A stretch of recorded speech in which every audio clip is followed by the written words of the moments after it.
Welcome to Life of Creation. I'm here with Devin, and he is answering the 10 questions.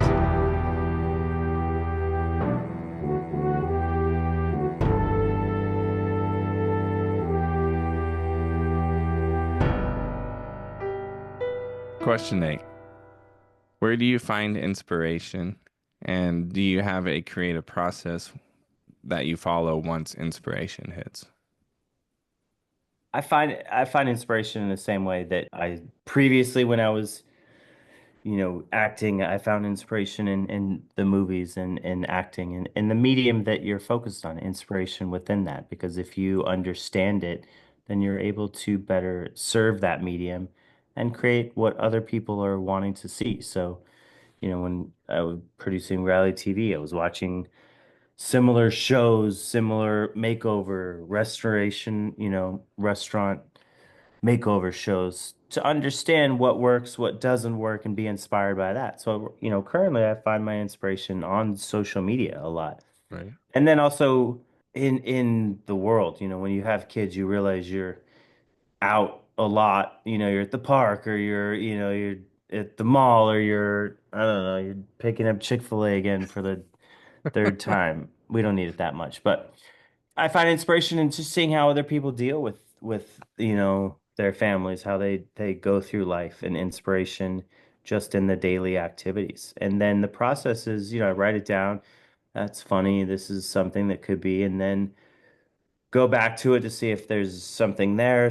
Many times, because a lot of my TV producing world was post-production, I like putting the pieces together. So, many times I'll just kind of have to shoot it, edit it, see if it works, run it by my wife. We kind of bounce it back and forth and then tweak it or say, no, that's not as funny. That wasn't, or, sometimes the network notes of my wife, it's not funny at all. And then go back to the drawing board, start with something new or tweak it if there's still if I still find this is something that is still funny, I still find something in there and find a way to make it work. But just kind of putting it, the great thing because I've learned these skills and the time and the abilities, you can just kind of put it into the phone and see if it works. I Right. don't need 2 weeks of editing and relying on a whole bunch of other people to edit it and waiting on music and graphics in order to see if something works. So I'll just do it myself in a day. Did it work? Great. Post it, write about it. Didn't work, go back to the drawing board. Right. I feel like social media, we do a lot of social media content as well at work. And, it's so fast that, like you were saying, if a video falls flat, doesn't matter. You'll just be posting the next one soon anyway. You can basically just learn as you go. Right, You have up to date live tracking of how well that video did, right, and then you can learn from it and then go on to the next one and everything. So, I mean, that I feel like that could be slightly overwhelming on one hand because it's like it is so instant, but there's so much forgiveness too because you can kind of move on if something didn't work.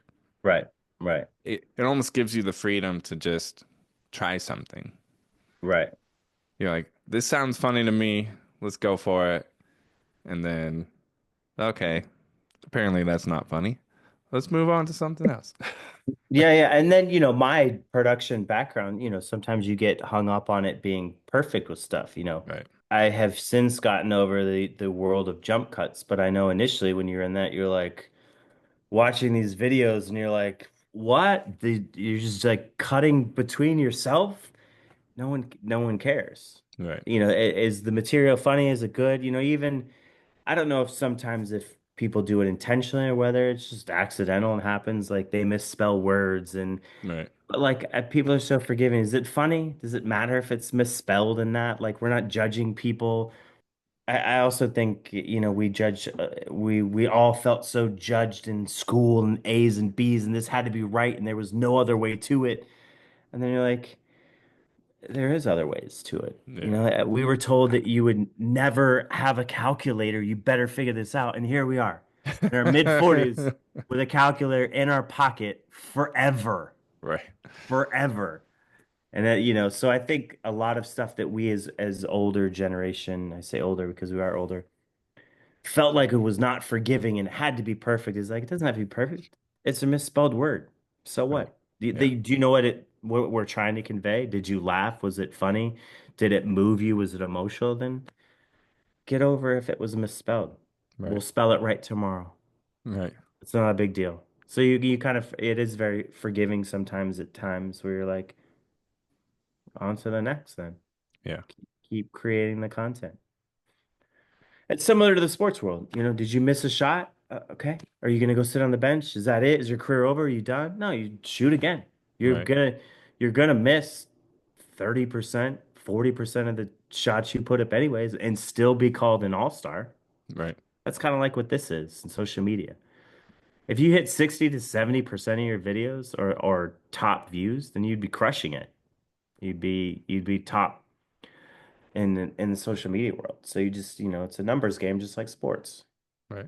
But like for a brand, it's less forgiving. If you Yeah. spend a lot of money for a photo shoot and you get the product right, all the language has to be right. Usually it's, you're pushing out a new product. It's less forgiving when a brand is doing a campaign than it is for like a content creator like myself. Right.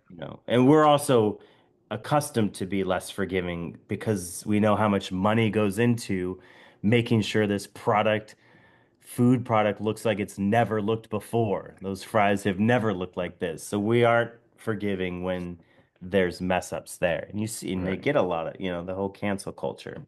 Right.